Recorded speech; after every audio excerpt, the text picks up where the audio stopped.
सांडलं सगळं, काच मिसळली, लेक रडायला लागली. आई बाहेरून आली, म्हणते काय तुला काय बोलली का भाऊजाई? म्हणजे नाही गाई, माझ्याकडून तूप सांडलं. जाऊ दे, 10 किलो सांडलं, 20 किलो आणून दे. ते आणून दिलं बरं.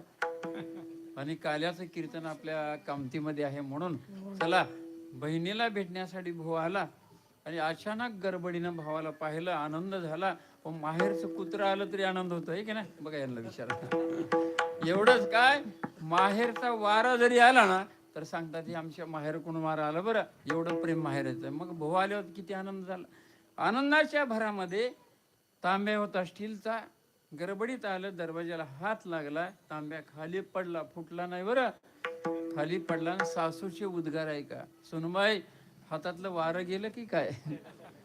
जोपर्यंत हा भेद जात नाही तोपर्यंत कितीही काल्याचे कीर्तन ऐका, काय करा, काही फरक नाही. घर गोकुळ करा, ननंद व्हा, सुनंद व्हा, विठ्ठला विठ्ठला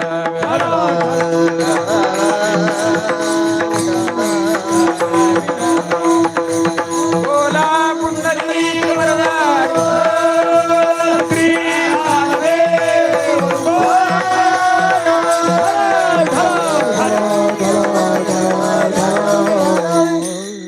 भगवान परमात्म्याला टोपलीत घातलं, निघालेले आहेत. नंदाच्या वाड्यावर येत असताना मात्र वाटेमध्ये प्रत्यक्ष मंद मंद पाऊस पडत आहे. तेवढ्यामध्ये शेष भगवान विचार करतात, आपल्या मालकावर पाऊस पडत आहे. आणि म्हणून या ठिकाणी प्रत्यक्ष शेष भगवान मेघांना म्हणतात, मेघो तुम्हाला काय कळतं का नाही, विश्वाचा मालक तो चाललेला आणि तुम्ही पाऊस पडत आहात. त्यांनी सांगितलं तुम्हाला नाही कळणार का, त्यांचा कलर आमचा कलर सारखा आहे. कृष्णाचा कलर काळा आहे, आमचा सारखा आहे, तो स्वामी आहे. त्यामुळे आम्हाला एवढा आनंद झालेला आहे, आम्ही वर्षाव करतो. बरं, दुसरं असं आहे, आमच्याकडे जी आहे ते आम्ही देवाला देत आहोत. आमच्याकडे फक्त पाणी आहे, मी देत आहोत देवाला. त्यावेळी भगवान परमात्म्याने शेषाने असा फणा धरला. त्यावेळेस काय झालंय का, यमुनेला पूर आला. यमुना मैया विचार करत आहे, पूर येण्याचं कारण असं आहे, यमुना म्हणत आहे अगोदरच माझ्या डोहामध्ये कालिया आहे, या सर्पाला मी येऊ देणार नाही, पुराच्या तडाख्यानं बाहेर पाडेन, असा विचार केला. येता येता नंद या ठिकाणी प्रत्यक्ष वसुदेवजी आलेले आहेत. यमुना मैया दुथडी भरून वाहत आहे. वाहत असताना यमुना मैया विचार करत आहे, जर आपण पूर आणला तर कृष्ण परमात्मा असा म्हणतील काय, यमुना म्हणजे यमाची बहीण आहे, भावासारखी बहीण आहे असं जर म्हटले तर त्यामुळे वाट दिली, लक्षात ठेवा. आणि मग नंद अशा वाड्यावर आलेले आहेत. आल्यानंतर यशोदा मैया झोपलेले आहे, कृष्ण परमात्म्याला ठेवलं, मायेला उचललेलं आहे. आणि कृष्ण परमात्मा त्या ठिकाणी विचार करतात, अहो विश्वाचा मालक मी, आगतम नाही स्वागतम नाही स्वागतम नाही, रडायला लागले. त्यावेळेस आमच्या जनाबाई त्या ठिकाणी होत्या, त्यांनी सांगितलं, हो यशोदा मैया.